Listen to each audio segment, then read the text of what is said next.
اور جاتے ہوئے پکا ہوا کھانا اسے ضرور دے دیتی کہ بچوں کو کھلا دینا۔ ایک مرد کے لیے بچوں کو سنبھالنا جبکہ بیوی گھر میں نہ ہو بڑے جان جوخم کا کام ہوتا ہے۔ پھر ایک دن زبیدہ نے یونین کونسل میں مقدمہ دائر کر دیا۔ اس روز تو مدثر واقعی رو رہا تھا۔ میں نے ہمدردی کی تو اس کے ضبط کا بندھن ٹوٹ گیا اور وہ روتے روتے نڈھال ہو گیا۔ بیگم صاحبہ، میں نے بہت چاہا کہ صلح ہو جائے، مگر اس پر عشق کا بھوت سوار ہے۔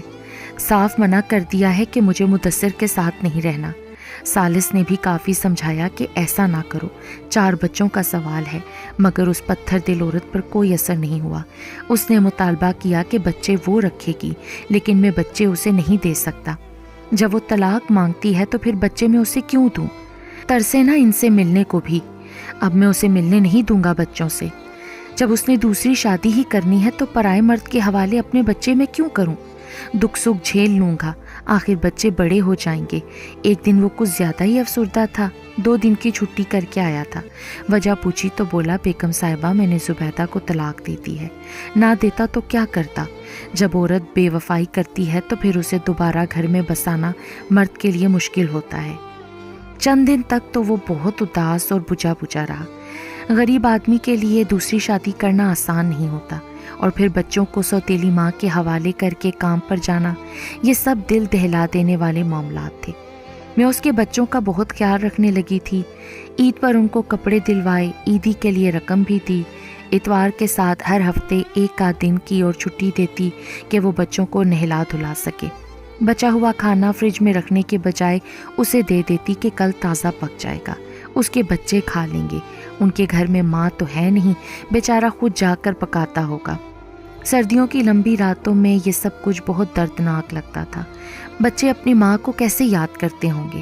اس ظالم عورت پر بہت غصہ آتا تھا جس نے اپنی خواہش کی خاطر اپنے جگر گوشوں کو اپنی محبت سے محروم کر دیا تھا۔ ایک دن چوکیدار نے بتایا کہ مدثر کی بیوی لوٹ آئی ہے اور ہماری پڑوسن کے سرونٹ کوارٹر میں رہ رہی ہے، وہ وہاں کام کرتی ہے، بچے بھی اس کے پاس چلے گئے ہیں۔ مجھے تعجب ہوا کہ کتنی جلدی اس عورت کے سر سے عشق کا بھوت اتر گیا۔ یہ کیسی محبت تھی، کیسا بندھن تھا جس کی خاطر وہ گھر سے نکلی۔ خیر، مجھے کیا لینا دینا، چلو شکر ہے کہ وہ اپنے بچوں کے پاس واپس آ گئی ہے۔ بیچارے بچے تو ماں کے بازوں میں سما گئے تھے۔ مدثر آیا تو میں نے پہلا سوال یہی کیا، کیا تمہاری بیوی واپس آ گئی ہے؟ جی واپس آ گئی ہے، مگر علیحدہ رہ رہی ہے۔ بچے اس کے لیے اداس تھے تو میں نے انہیں اس کے پاس جانے دیا ہے۔ چلو تم نے اچھا کیا مدثر۔ میرے ذہن میں کئی سوالات جنم لے رہے تھے کہ وہ کیسے واپس لوٹی۔ شاید اس آدمی نے چند دن کی جھوٹی خوشیاں دے کر جب اس کا دل بھر گیا تو چلتا کیا ہوگا، یا شادی سے منع کر دیا ہوگا، یا عورت حاصل ہو گئی تو اس کی قدر ختم ہو گئی ہوگی۔ آج بہت دنوں بعد سنہری دھوپ نکلی تھی۔ میں بارش اور سردی کے بعد دھوپ کی تمازت سے لطف اندوز ہونے کے لیے برآمدے میں کرسی ڈال کر بیٹھ گئی تھی کہ کسی کے قدموں کی چاپ نے مجھے چونکا دیا۔ ایک خوش شکل عورت 2 چھوٹے بچوں کے ہاتھ تھامے میری جانب چلی آ رہی تھی۔ اس کے گال اندر کو دھسے ہوئے اور آنکھوں میں ہلکے پڑے ہوئے تھے۔ گندمی رنگت کی دبلی پتلی، عمر کوئی 30 برس ہوگی۔ وہ سفید رنگ کی چکن کی چادر اوڑے ہوئے تھی۔ آتے ہی ادب سے سلام کیا۔ میں نے اسے حیرت سے دیکھا تو وہ بولی، بیگم صاحبہ کیا مدثر کام کرنے گیا ہوا ہے؟ تم اس کی کون ہو؟ اس سوال پر وہ خاموش رہی۔ تم کہیں زبیدہ تو نہیں ہو، اس کی بیوی؟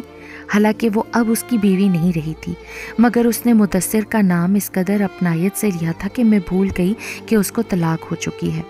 میں نے کرسی کی طرف اشارہ کیا تو وہ جھجکتے ہوئے میرے سامنے بیٹھ گئی۔ چھوٹی لڑکی یوں ماں سے چپکی ہوئی تھی جیسے اسے ڈر ہو کہ کوئی اس سے ماں کو چھین نہ لے۔